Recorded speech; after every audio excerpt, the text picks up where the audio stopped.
And now, please welcome CEO and co-founder of Blueground, Chatzieleftheriou, Senior Vice President of Global Rental Operations at Travel and Leisure Co., Heena Patel, and CEO and co-founder of Placemakr, Fudin, in discussion with Skift short-term rental reporter Srividya Kalyanaraman.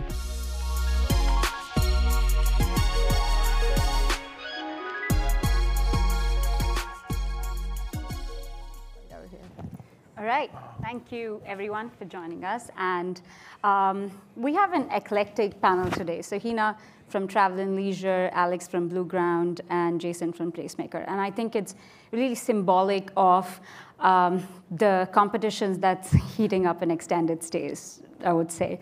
Let's start with you, Alex. I know you had some news. You acquired NestPick.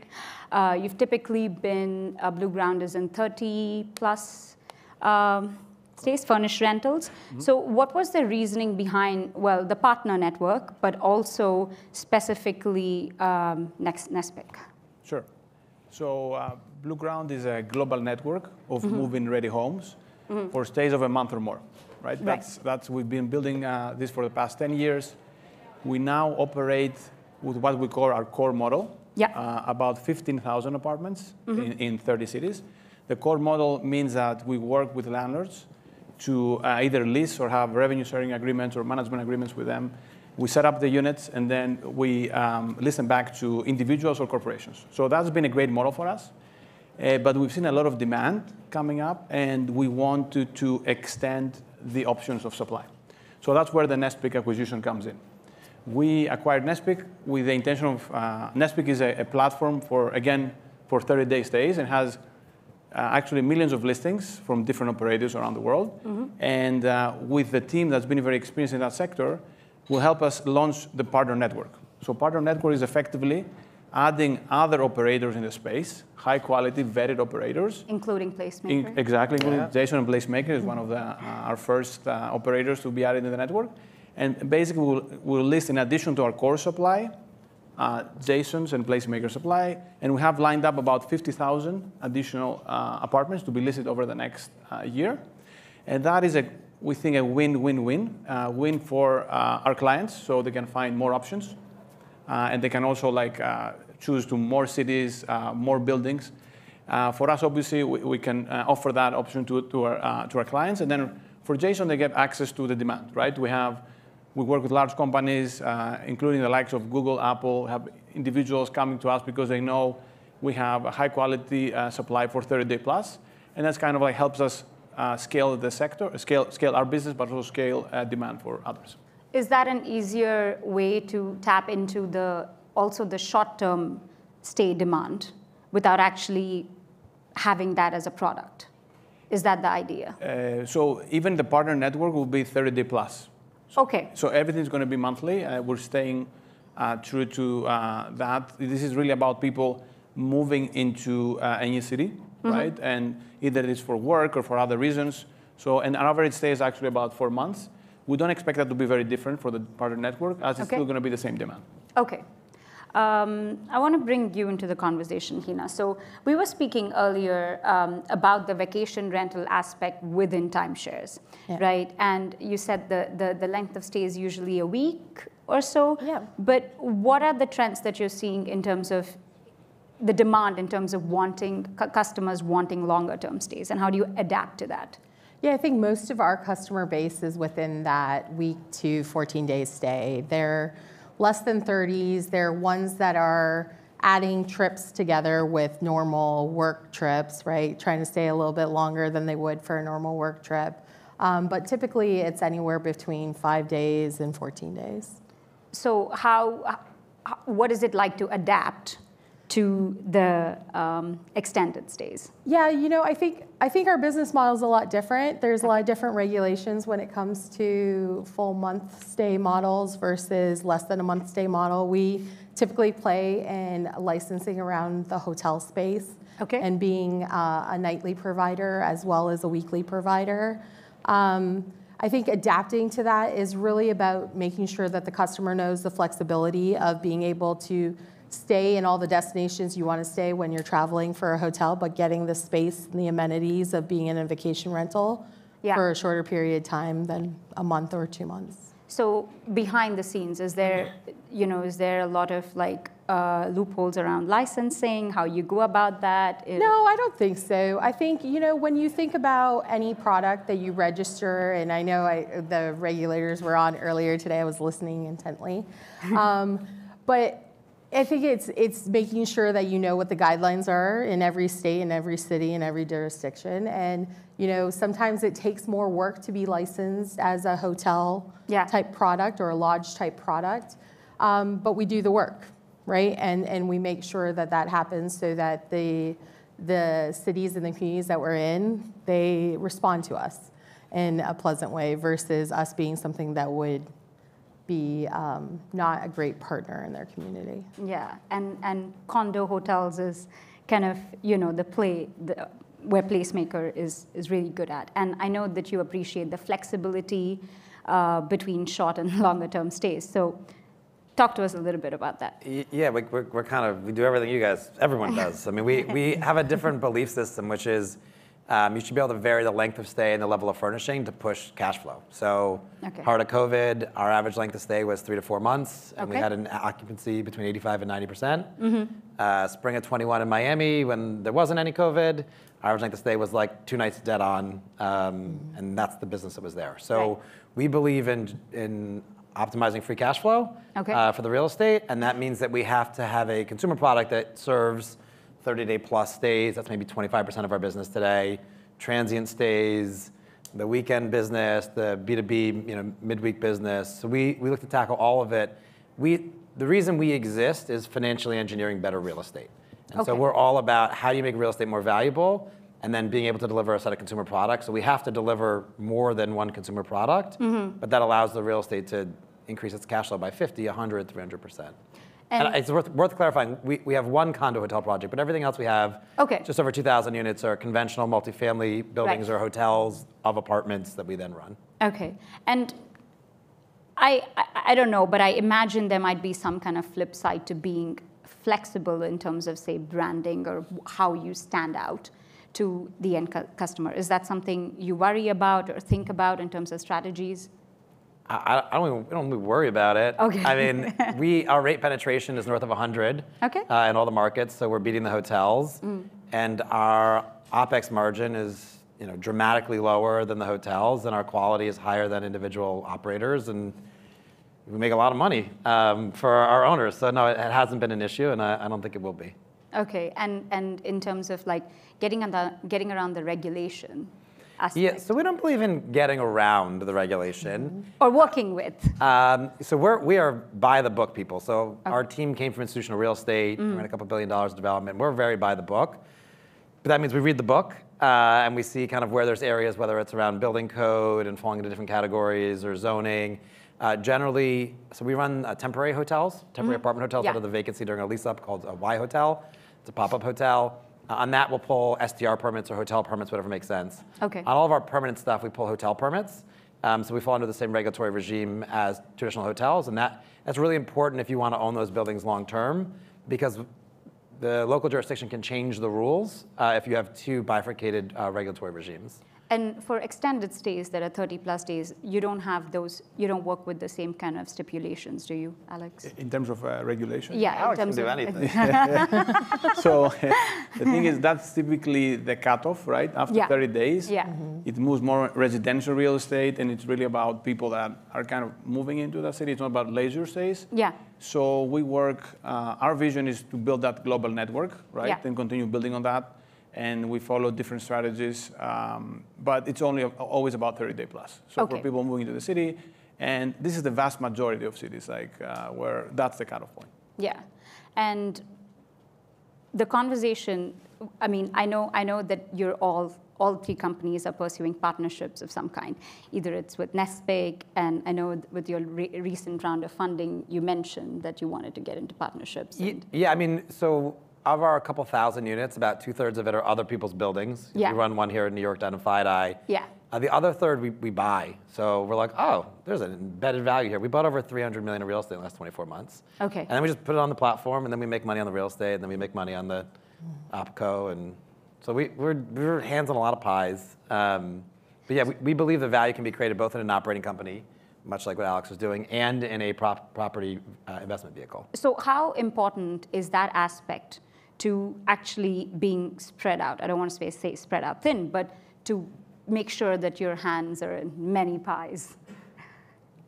I feel like the terrible capitalist here. There's a lot of money to be made on the real estate think this is and the on right the thing to say operating that company. So we're in the business of doing that. Okay. And I think that what you'll see over time is the pricing of certain home style inventory move to reflect its embedded hospitality value.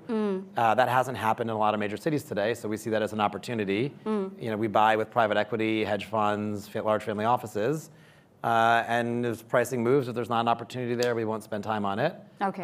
But today there's a multi-billion-dollar opportunity there. So. Okay, and Heena, I think when we spoke last time, there's something interesting to ask you about the partnerships that you're pursuing, Travel and Leisure is pursuing with MyKey and Airbnb, VRBO. Can you elaborate a little bit? Yeah, so we have our own marketplaces that we distribute our product on, just like these guys do. Yeah. But we also know the value of strong partnerships and strong distribution alliances. So we work with Airbnb, Booking.com, VRBO. We have great connections with them that make it easier for us to put our product on there.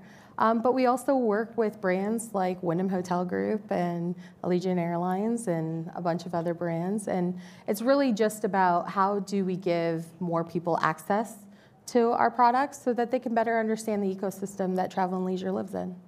And what part of vacation, I mean, how big is the vacation rental aspect within Travel and Leisure? Because usually it's synonymous with timeshares, and I know that you're trying to kind of make that distinction. Yeah. So what goes into that?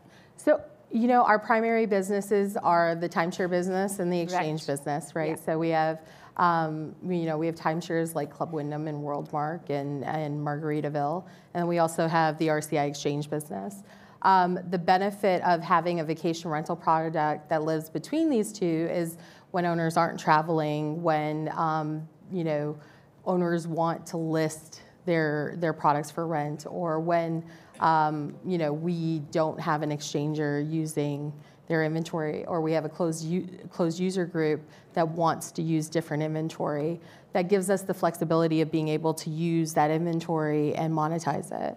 And whether you're monetizing it back for the owners or for these HOAs, you're giving them a benefit back to the unused space. And do you find that it is challenging to kind of make sure that the reputation of timeshares doesn't kind of trail back or negatively impact this new category that you're working on? Yeah, I think we're distinctly trying to change the impression of timeshare because it's always been one of those weird words that people think timeshare as it's that week in Myrtle Beach that I go to every single year and it's a one bedroom, and really timeshare has evolved from that. It's a points-based system. You have the flexibility of going all over the world. You have the flexibility of exchanging into product that's outside of the brands that you're in, and being able to get people in on the front end to experience it and then see the benefit of growth and ownership is the key. Yeah. And I think you bring up a great point, and which kind of tees into my next question about business models, right? So when you think about extended stays and when you think about business models, especially when you're trying to add that as a product, how do you adapt to that? Is that just an extension of what you already work on, or do you conceptualize it to be something else for Blueground or Placemakr? Or? Yeah, I think for us specifically, the vision has always been to build this global network of move-in-ready homes for 30-day plus. It came actually out of my own experience as a consultant. Actually, was my first job, and I lived in 15 different cities. There was not enough furnished supply there. So the vision was like, how can you make it easier for people to move from one place to the next, finding a move-in-ready home? So we started in the beginning because there was no furnished supply. We set that up, right, with the landlords, as I mentioned before. And then we're thinking towards that the same direction, what else can we do? So that was the first strategy. The second strategy is the partner network I mentioned before. So getting everyone that has this beautifully designed 30-day plus homes in the same platform for people to find it easier. Yeah. And then we also have a third strategy we launched, which is what we call the on-demand. And then again, this is a situation where there are companies or individuals that want furnished rentals for monthly stays in areas where there are none, right? And then we do that on demand for their need. We set up apartments. Let's say for 6 months, for 3 months, we actually acquired a company called Travel Heaven, which has been working on this for the past 20 years. Great company, been very successful, profitable, more than 100 million of revenue. And with them, we can actually do that very effectively. So there's a third strategy. And the fourth strategy, which we're very excited, we launched recently, is we're now actually in 30 cities. We want to go to 100 cities plus in the world. And we partner what we call the strategic partnerships or franchising agreements with other real estate groups in other markets, entrepreneurs, where we want to bring Blueground to their markets. Right. And how we do that, we bring the know-how, we bring the tech, and they give us the operational expertise and the local presence. But all of those strategies is four of them. The core we have, the partner network, the on-demand, and also the franchising works towards the same direction, which is that global network. We stay true to the original vision and direction we have. And I know that is like an overarching idea, and I want to know your thoughts on this, Jason. So the competition is heating up, right? Like we just heard from Marriott that they're going to enter the market. So how can the first movers kind of maintain that advantage, or who wins rather? I mean, there's a lot of homes in the world. Okay. Like Marriott might have like 1.5 million keys of hotels across the world, and like, I don't know how many homes are there in the world. 1 billion homes, 2 billion homes, and so the way we see it, we have a different view of how the world will evolve. So we think that today, where you see in cities, high-rise apartment buildings going up or hotels. If you build real estate, you know that what you do is you figure out what the land is worth by how much money can I make on a hotel or an apartment. And what we expect to have happen over time is the highest and best use to build is going to be blended apartment style hotels. Okay. And so you're not going to see conventional multifamily buildings go up or Marriott's conventional products. Okay. So I think what you're going to see is groups like Marriott and Hilton and IHG and Hyatt and everybody else is, when they're publicly traded, the analysts are like, what is your unit growth? And if their unit growth comes from development, and then development evolves to a different product type, I think you're seeing the very early sprouts of what's about to be a major shift for them over the next 8 to 15 years, which sounds like a long time, but it takes you 2 to 3 years to build a building and a year or two to entitle it, so it's not all that long. And in terms of first mover advantage, we expect to win. So, we're tech enabled, we're a younger company. Most of our leadership team, there's people from Marriott or otherwise. We came from large organizations. We're spending our life's work going to build a modern version of optimized hospitality and home. And they're just people, and we're just people, and we expect to beat them. I know you make it sound easy, and I know there are 1 billion homes in the world, but obviously, I'm sure you think about the risks of, or the rewards of being in one place versus the other, right? So how does that thought process work? Yeah, we're like unit economic fundamentalists. Okay. I'm like a broken record. It's about making money. So we look at what the value we can create in the real estate is. We look at the value we can deliver to customers is. We look at the demand profiles across short stay, interim housing, long-term furnished housing. We also run unfurnished housing with hospitality services. Okay. So we look across the whole spectrum. We see where there's an opportunity, and then we chase after it, very intently. And that's kind of the game, right? Like you create the product that's needed in that space, and you focus on where there's the biggest upside today. I don't know. That's the business. Well, Sri, to what Jason's saying too, mixed-use product isn't new, right? It's been around. Right. Most of the existing timeshare businesses were tied to a hotel brand for many, many decades before they spun off to be their own independent products. But that's still value of a mixed-use product. Getting the best out of the real estate that you have is a key for everyone that's coming into this market. I think the really important point to make is real estate is very different than a marketplace. Right. And so, there can only be one Google, and then Bing and everyone else, Yeah. And there can only be one Facebook, and then until they buy other, right? So but that's not the case with real estate. Right. A family can own a building on this corner in Manhattan, and it'd be worth a ton of money and create value for that family for the next 100 years, and never flag it. or Marriott or Hilton could flag that and do well on it. And so real estate's not a winner-take-all market. It is very local. And so if you're really good at that location or you're really good in that market, you get to win in that market. So I think it's different than, it's not a winner-take-all market. In fact, if you go to Europe, something like 80% of the hotels are independent. Right? Yeah. So like, we've had this thing in America, like bigger is better, the biggest is always gonna win, but like that's not the reality of real estate. Yeah, and I think I wanna flag this audience question, which is relevant.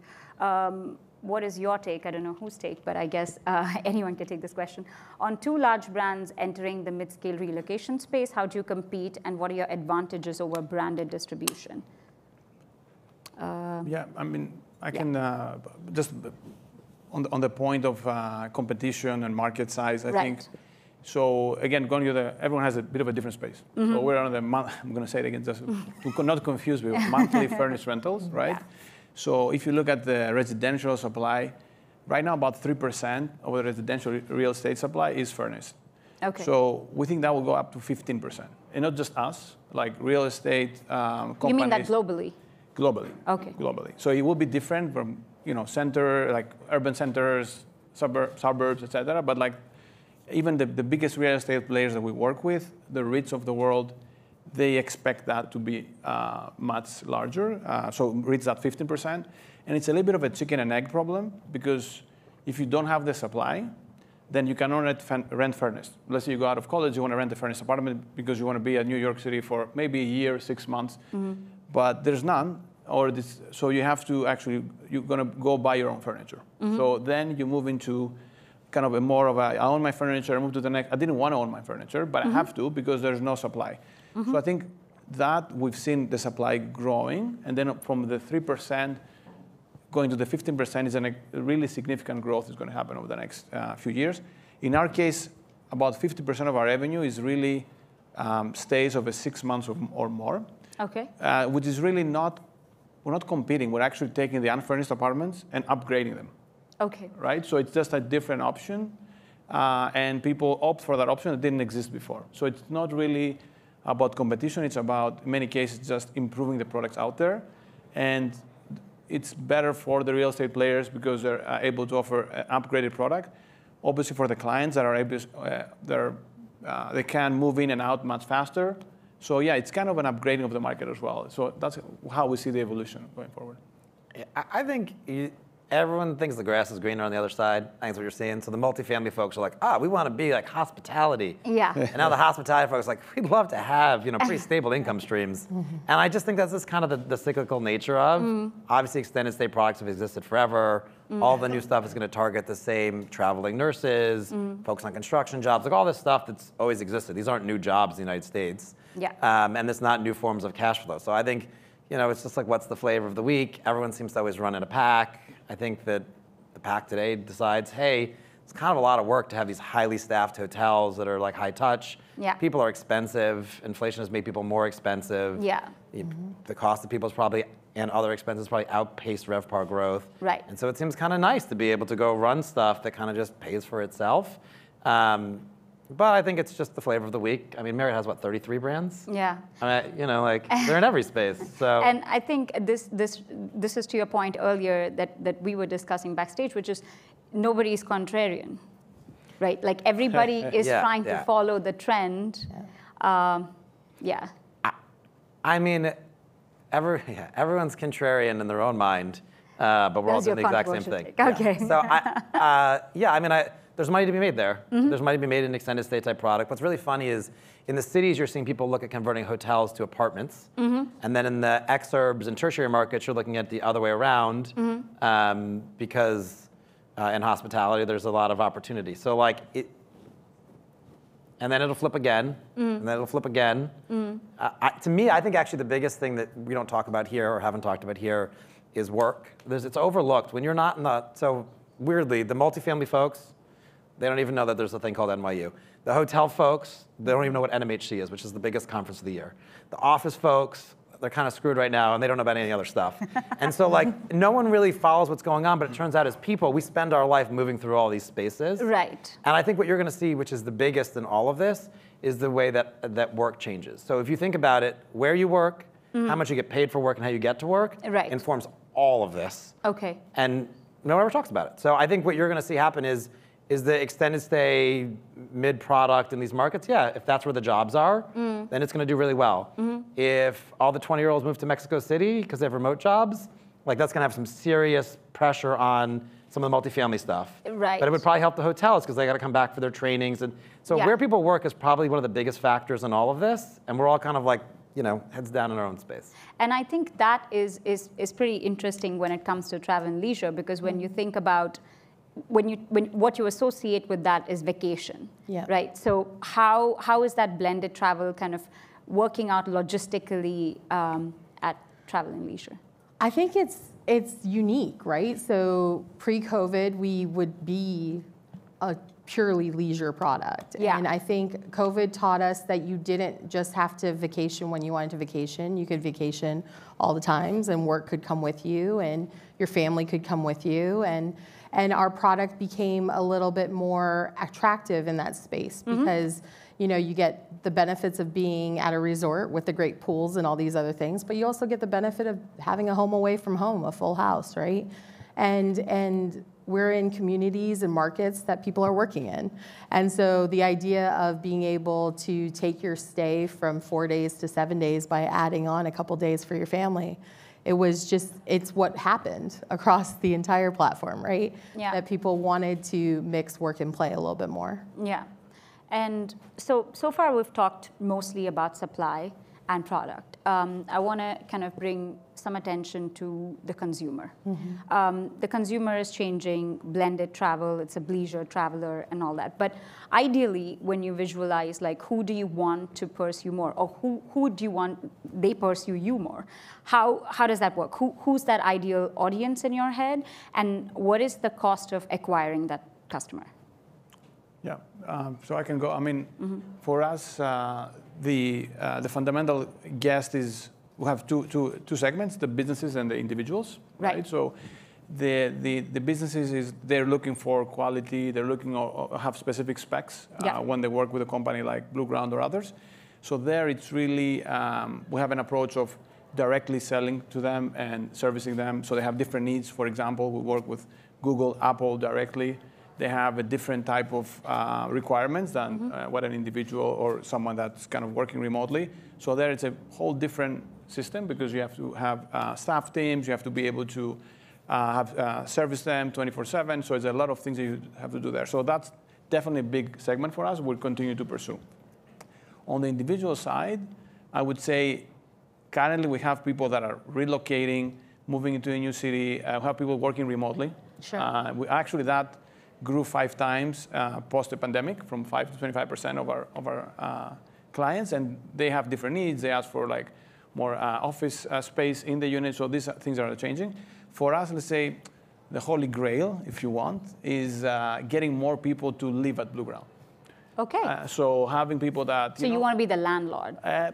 We're again not the landlord exactly. Because we're upgrading. We see it as upgrading from unfurnished to furnished, right? Right. It happens that I've been doing this for many years as well, for the past 6 years. So kind of like moving from one place to another. And the way, for example, I think that's very beneficial for people that are not just staying put in one place for the year. It's actually adds flexibility, but also can be economical. Yeah. So for example, I live in New York City. In 2 weeks, I'm going to go to Greece. I'm going to stay there for a month and a half. I'm going to give my apartment back because I'm a Blueground paying customer.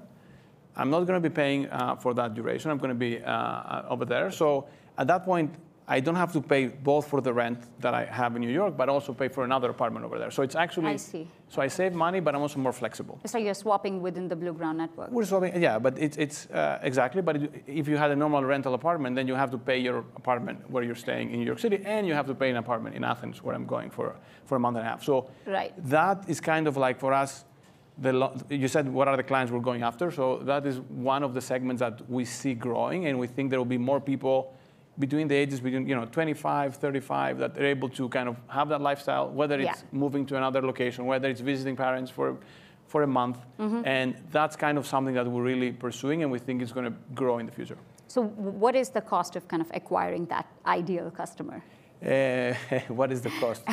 So it actually happens naturally because some of our guests that love the product are actually developing into that customer. We have a product that we're going to launch very soon. Actually, we call Live at Blueground, where basically we give better rates and give the option for people to, give that gap and have that gaps and return the units back. So that cost is probably like $1,000 if all the gaps that we give, but we think the lifetime value of the client will actually surpass the cost that we. So that's kind of like an area that we're really focusing on.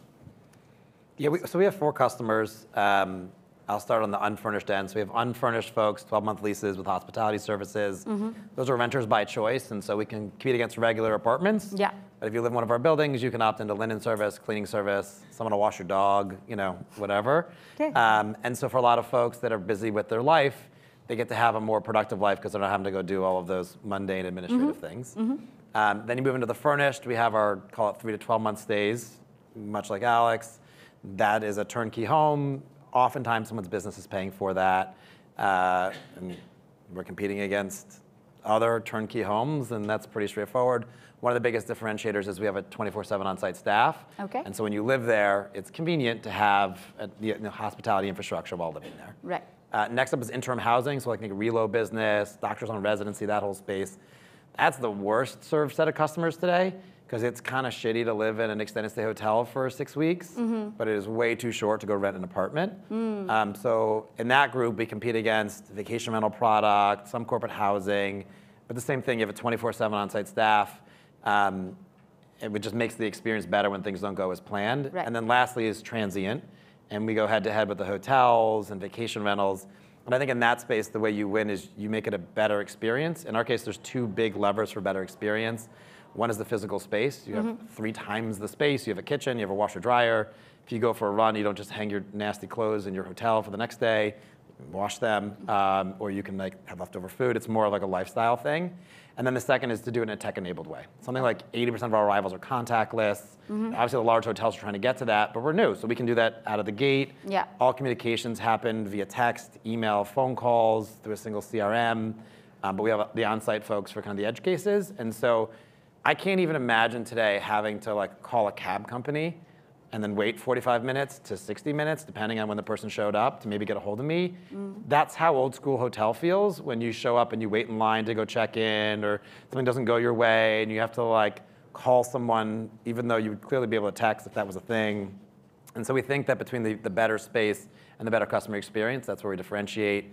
Our Net Promoter Score is about the same as Ritz-Carlton, with 1/3 of the staff. Wow. So that tells you that there's a set of customers that really value that kind of high-tech experience. Right. Heena. Yeah, our philosophy is that we put the world on vacation, and the customer dictates how we put the product in front of them, right? So customers who are transient and are just looking for that extended stay exposure, they're going to get the product that they want. And customers that are looking for a long-term relationship with us, they're going to get the product that they want. And we're going to look at customers individually based on their personal needs, and whether it's, we talk about millennials and we talk about Gen Zs and we talk about families, but the uniqueness of all of our products in this room is that we appeal to each one of those customer types. Yeah. And you go to where they're at, right? And so acquisition is, yes, it's digital, but yes, it's also, my mom has owned a timeshare for 20 plus years, and I love going and staying at that same location. I want that feel with my family. So I think it's a little bit unique in our space in that customer acquisition becomes about personalization, and we'll pay what we need to make sure that the right customers get paired with the right product. Awesome. Well, thank you so much. This was a fascinating conversation, and thank you. That's all we have time for.